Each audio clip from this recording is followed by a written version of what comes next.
So the difficulty in trying to change is not everybody around you is going to like it, approve of it, understand it. In fact, when you start to implement some healthy change in your life, you're going to come across people who are going to resist that change. And it makes it really challenging and difficult to continue in the healing process and trying to change when you find so many barriers in your way.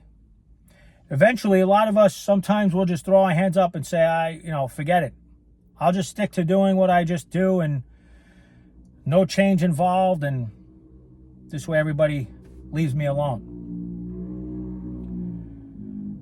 And so most people get stuck in that.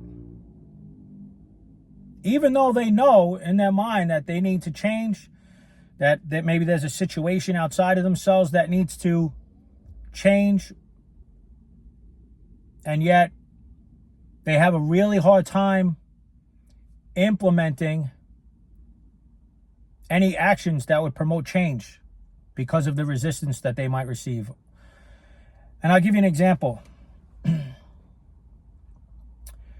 So a family is dealing with alcoholism and addiction,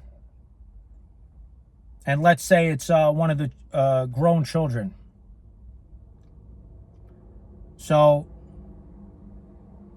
the grown child who has the alcohol or the alcohol problem or addiction, they are verbally abusive, they're rageful, they're mean whenever they communicate with their family members. And so they have a sibling that's sick of it. They realize that it's been going on long enough and that they don't deserve it.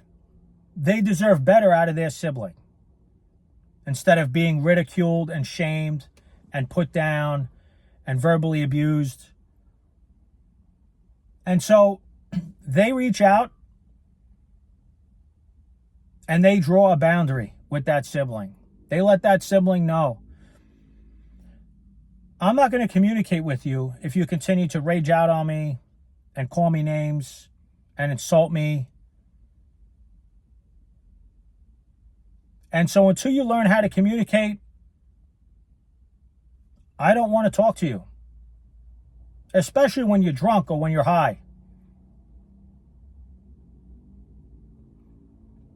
Now that seems like a simple boundary, and you hope that that change would happen automatically. Like the person would say, oh, okay, I see you're upset. I see you're angry with me.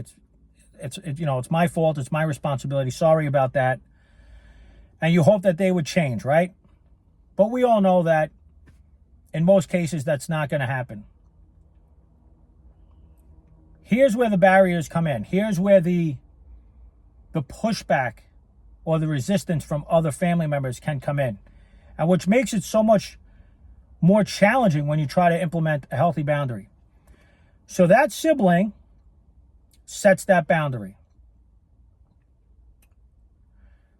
Let's say their loved one who's battling the addiction has their own family. Let's say they're married, and their partner reaches out and says, hey, why are you not talking to them? You're their sibling. They love you. They need you to support them. Don't just not communicate with them, right? They put that pressure on you, almost making it be like it's your fault that this has to go the way it's going. Or let's say the parents of the siblings reach out to the child who set the boundary and say, what are you doing? You can't just turn your back on them like that. That's not right. I got to tell you, I think you're being very selfish. You only think about the pain and the hurt that they're in. You're only caring about yourself by not talking to them. And that's not right. You need to reach out.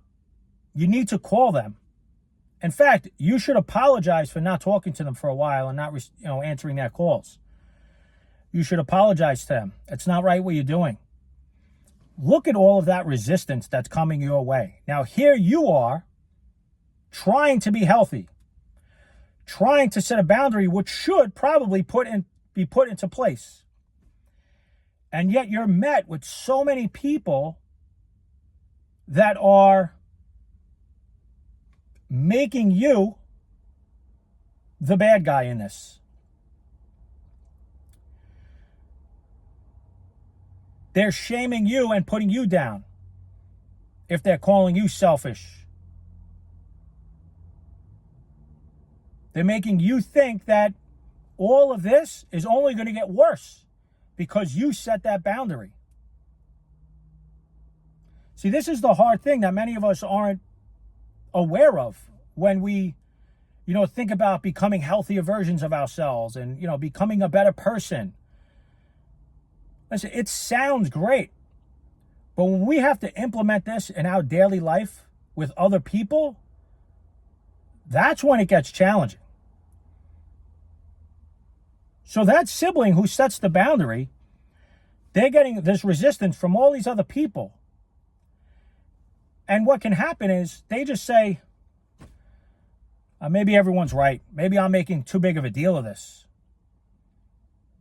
And maybe I am the problem. Maybe I am the selfish one. I guess I should reach out and just talk to them. But somewhere inside, there's a part that's saying, don't do it. When you reach out and you catch them in a moment that they're either going to be drunk, they're going to be high, they're going to be verbally assaulting you, calling you names, putting you down, just being nasty and mean with you. But because of the pressure you're getting from the other family members, you cave and you say, fine, I'll reach out. And you go along with the dysfunction of the other family members. And that's why it's always important to have someone in your corner who understands what you're trying to do, who understands why you're setting that boundary. Because in that moment, instead of throwing your hands up and giving in to the dysfunction, you can go and talk to that person. They can help, center you and bring you back to why you set that boundary in the first place. You can lean on them for strength and for courage, because that's really what it is. The judgment out there is that, living this more emotionally healthy life or spiritual lifestyle, there's some weakness to it. Some judgment might be, or that it's, why do you have to drudge up the past? Why do I have to heal? Am I really, dealing with trauma? All this talk that's going on these days. And, people can really downplay it. Men, especially too, that I've come across are not getting all into those feelings. And, we're adults here. We just move on. But what I found is that when you are trying to implement this in your life, it takes a ton of strength and it takes a lot of courage to set a boundary like that sibling wants to do. That's not for the weak.